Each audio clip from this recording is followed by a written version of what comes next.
Friday, October 30th. Let's talk some football, starting with the Baltimore Ravens signing left tackle Ronnie Stanley to a massive contract.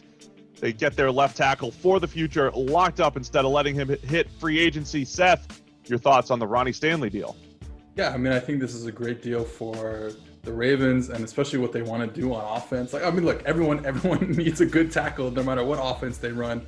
But he's been such a monumental figure for them, just moving people out of the way, creating movement. Because they get such tight boxes, you need a guy who's going to push people around and give you that extra little inch of space. I think this is a great deal, and I'm excited to see what they do going forward.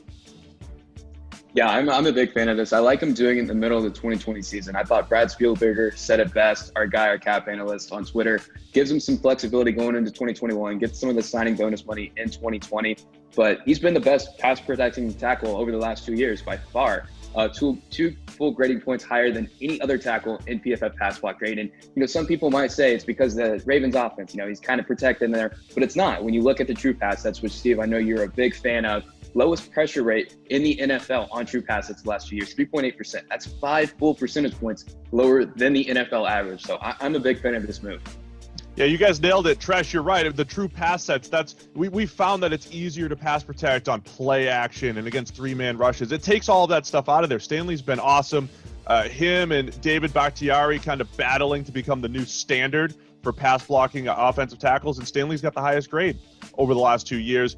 And then, Seth, you mentioned his run blocking. He's one of the better second-level blockers in the league. So I think, that ability in the Ravens offense that likes to run the ball, you're creating big plays in the run game, in part because of Ronnie Stanley. It's the right move.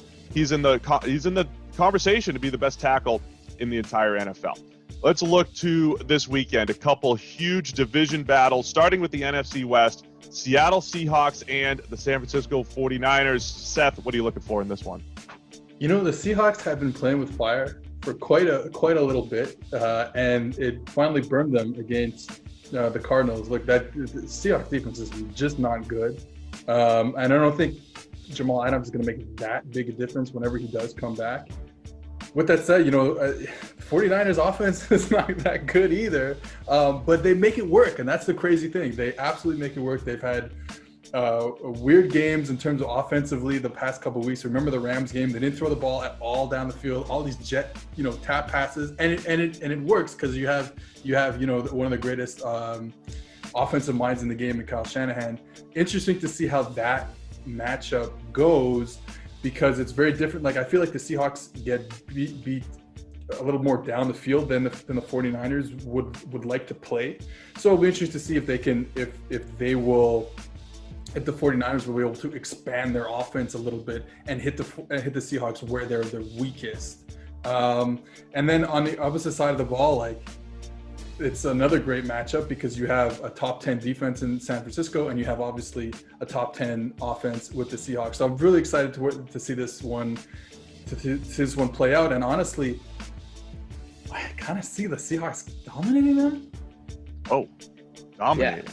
I mean, I agree with that point.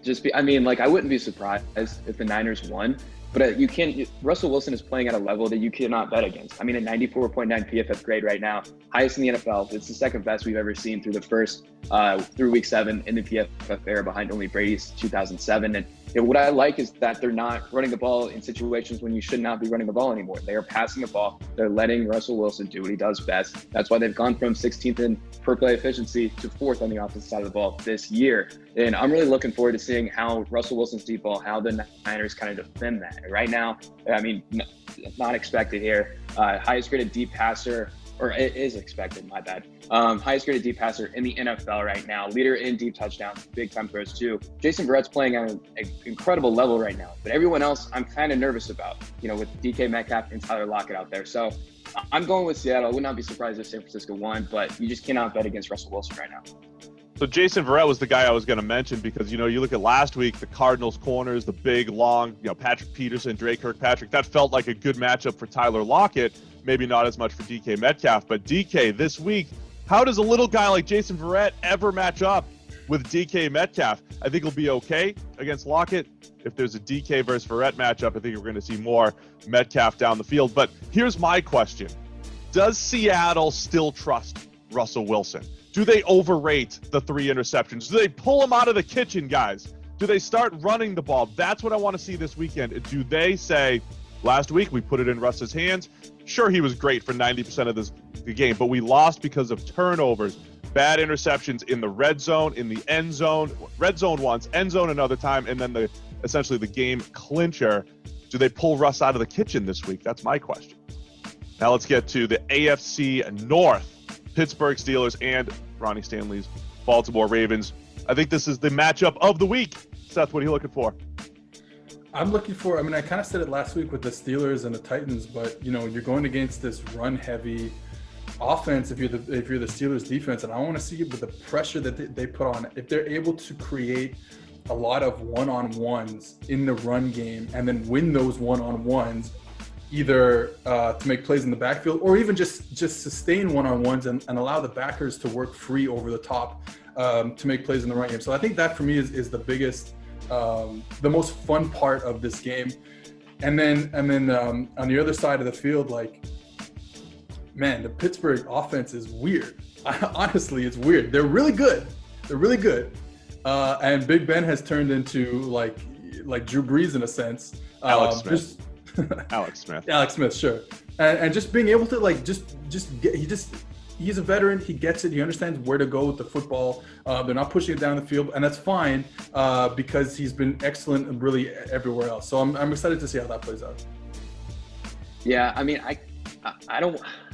kind of feel bad for saying this, but I kind of think this Pittsburgh Steelers seems a little sus.